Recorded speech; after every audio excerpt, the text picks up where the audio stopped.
вашей семье появился новый человек. Мы его гордо называем Камазенок. Расти, дитя, отчизне на славу, людям на радость, отцу и матери на счастье. Гордись тем, что ты дитя великой страны Советов, страны прекрасных традиций и смелых дерзаний.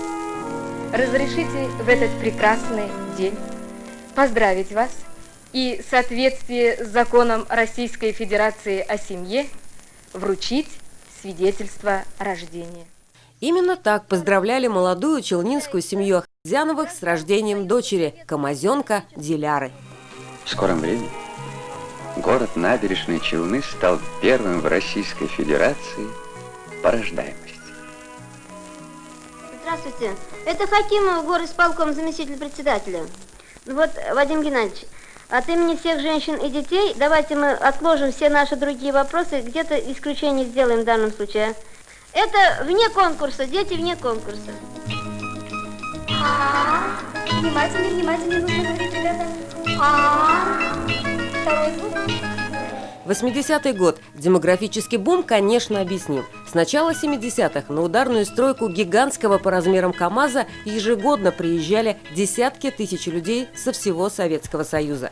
35-тысячный город до КАМАЗа уже к 1990 году достиг отметки в 500 000 человек. А ведь планировалось, что жителей здесь будет примерно 350 тысяч. Все строители – комсомольцы, добровольцы, что успевали все. Рождался город, рождались люди.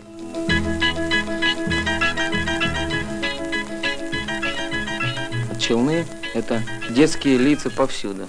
Малыши, малыши. И вот я живу в доме, в котором почти 1000 квартир, на 8-м этаже. И вот когда выглянешь во двор, и надо добавить, что во дворе еще 2 садика у нас, вот, и здесь просто получается, что, значит, вся земля буквально занята панамками, вот, рубашонками, в общем, одна детвора. Если в 1971 году в Набережных Челнах жили 55 тысяч человек, то через 2 года уже 126 тысяч, а к 80-му году более 300 тысяч человек.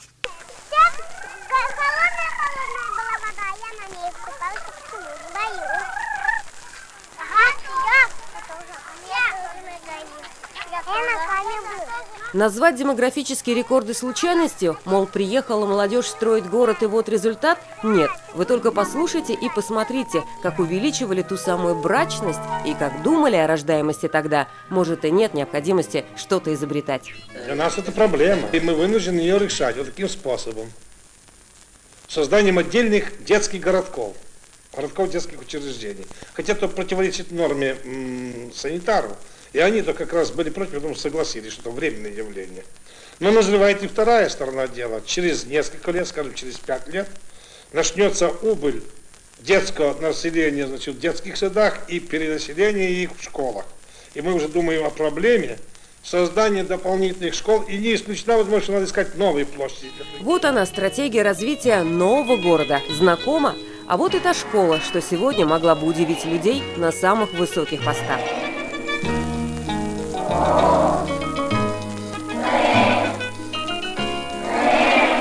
Сегодня будем мы с вами рисовать, каким будет наш город в будущем, через много лет. 16 первых. От А до Р. А в городе десятки школ. Люди приезжают на новое место. Здесь они создают семьи. И город Набережные Челны должен стать родным городом для приехавших людей. И в этом плане, конечно, большая задача городских организаций, и городского комитета партии, и исполкома горсовета. А может быть, еще что-то увеличивало показатели? Мы несколько раз пересматривали этот удивительно добрый фильм из архива ТНВ. И, возможно, секрет семьи и семейного города был и в этом тоже. А вот бригада Филимонова, поднимая этот дом, уберегла клен, который неминуемо должен был погибнуть. Уберегла, чтобы завтра он заглянул в чье-то окно.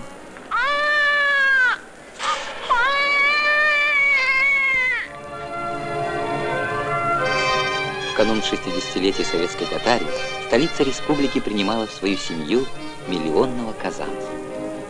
А в это время Казань особо трепетно ждала рождения еще одного малыша. С его первым детским плачем столица ТАССР стала 20-м городом с миллионным населением в стране и имела полное право на строительство метрополитена.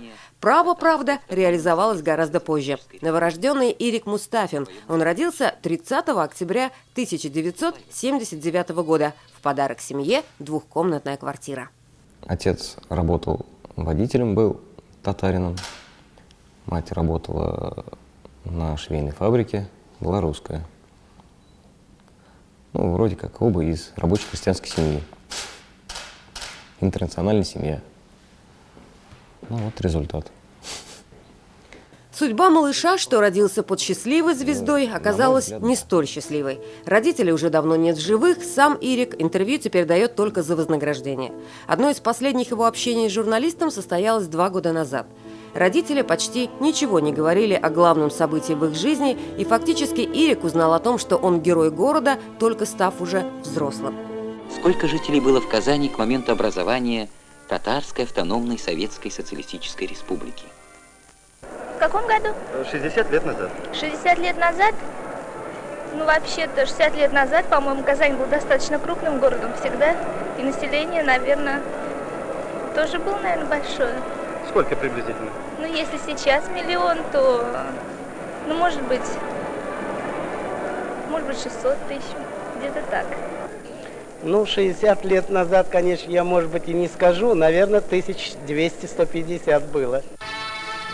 К 1920 году в Казани насчитывалось 125 тысяч жителей.